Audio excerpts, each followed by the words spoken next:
Keby si mám znova vyberať turistickú lekárničku a rozhodovať sa medzi tým, či budem nosiť takúto skriňu so sebou a budem na všetko pripravený, alebo zvolím cestu minimalizmu a budem mať len to, čo potrebujem, tak si vyberiem tú druhú možnosť. Ja som nosil so sebou na turistiky tento vercach a bolo tam všetko, čo som potreboval, od obväzov, pogázy, všetko možné, fólie, neviem čo, kadejaké somariny, turnikety, neviem čo, ale bolo mi to na dve veci, lebo som to nevedel používať. Takúto obrovskú vec som nosil so sebou. Fakt tam bolo všetko, čo si dokážeš predstaviť.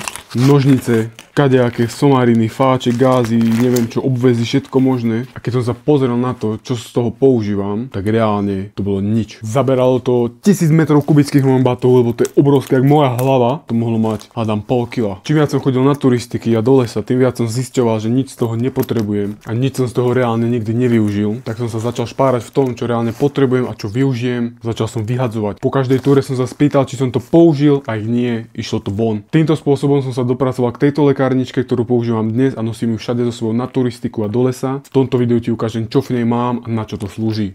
Toto je tá lekárnička. Táto by mala byť od značky Light AF. Nepremokáva. Prvé, čo tu mám tu náhradné štuple do uší, ktoré nič nevážia, pretože sa mi stalo, že som si ich zabudol. Bola taká fujavica, že sa mi nedalo zaspať a celú noc som nespal. Takže mám tu hodené dvoje náhradné a ešte aj niekde v batohu mám vždycky hodené ďalšie. Mám tu sudokrém. Sudokrém asi vieš na čo je, na zapáreniny. To je veľmi dôležité pri turistike a viackrát mi zachránil doslova prdel. Mám tu takúto malú pinzetu, ktorá je napríklad na kliešte, je to od Life Systems. Keď máš úplne miniatúrne kliešte, tak si ich dokážeš vybrať, alebo napríklad nejakú triesku alebo niečo. Skoro nič nevážia, tak ich tam mám proste hodené. Ďalej tu mám leukoplasty a náhradné tabletky na filtráciu vody, keby náhodou zlyhá filter. Mám to v takomto sáčku, aby náhodou nepremokli a mal som to pekne pokope. Toto sú dva leukoplasty, proste obyčajné. Ďalej tu mám takýto na plus gear, mám tu dva takéto väčšie. Ďalej tu mám takéto čisté leukoplasty, ktoré som si takto nastrihal a nalepil na papier. Toto by mal byť papier ako zo štítku, čo sa používajú na balíky. Možno bude fungovať aj papier na pečenie. Mám to nastrihané preto, aby som sa s tým nemusel sarať na túre, takže na túre to len odlepím. Je to originál červený leukoplast, ktorý používam, keď cítim niekde trenie na nohe, tak to hneď tam nalepím, aby som tomu treniu zabránil a nevytvoril sa mi tam napríklad plusgier. Takže je to hlavne na nohy, keď cítim nejaké trenie. Možno zapýtaš, čo je toto? To sú lepky na nos, ktoré ti rozťahnú dierky a lepšie sa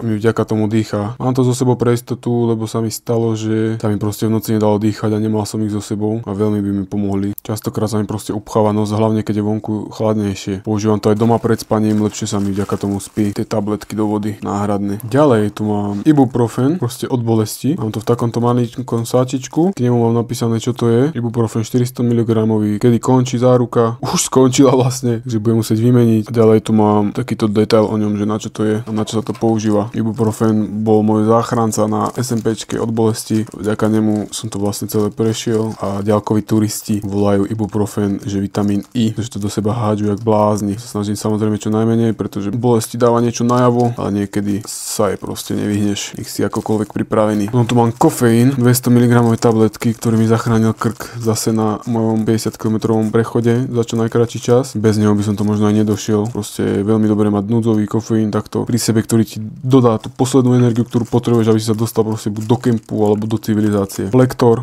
všetci vieme na čo je. Možno keby nezaberá ibuprofen, tak bachnem flektor. Diklofenak, to je vlastne tiež flektor, ale toto je priamo napríklad na šlachu na nohe. Keďže som mal tibiálny syndrom dvakrát, tak to nosím radšej so sebou, by zmiernil zápal a opuch. Elektrolyty, mám ich tu 6, lenže som ich spapinkal. Tie tiež sú veľmi dôležité mať nejaké v zálohe na doplnenie potrebných elektrolytov.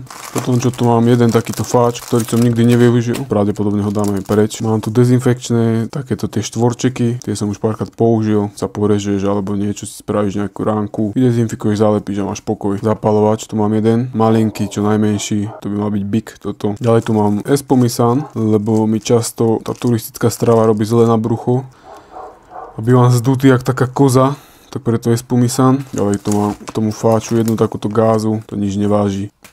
Tu sú ďalšie tie štvorčeky a potom tu mám veľmi dôležité veci, živočíšne uhlie a smekta vlastne od žalúdka, tiež takto zabalené. To je veľmi častá vec, ktorá ťa môže stretnúť, takže to treba mať. A poslednú vec tu mám takúto lúpu na kliešte, toto je na veľké kliešte, toto je na malé kliešte, toto používam z tej lekárničky najčastejšie, nič iné z tej lekárničky nepoužívam viac ako toto. Proste vybereš ten kliešť a hneď a máš pokoj. Fakt akože nepotrebuješ toho veľa a ja tu mám toho aj pravdepodobne zbytočne veľa, čiže možno niečo budem dávať preč a toto je všetko, čo mám. 99% som z toho v živote nepoužil, asi aj nepoužijem. Pokiaľ si to nepochopil a nestačí ti to, alebo chcel by si viac pomôcť osobnejšie, tak ti ponúka možnosť osobnej konzultácie, kde sa na to pozrieme čo najrozumnejšie, najdetálnejšie. Pokúsime sa vybrať čo najrozumnejšie, najviac finančne šetrné riešenie. Odkaz nájdeš pod týmto videom. A pokiaľ sa ti toto video páčilo, tak mi nezabudni dať like a napíš mi do komentára, prosím ťa, že aké video by si chcel vidieť ďalšie, o čom, o akej téme, ohľadne turistiky a výbavy.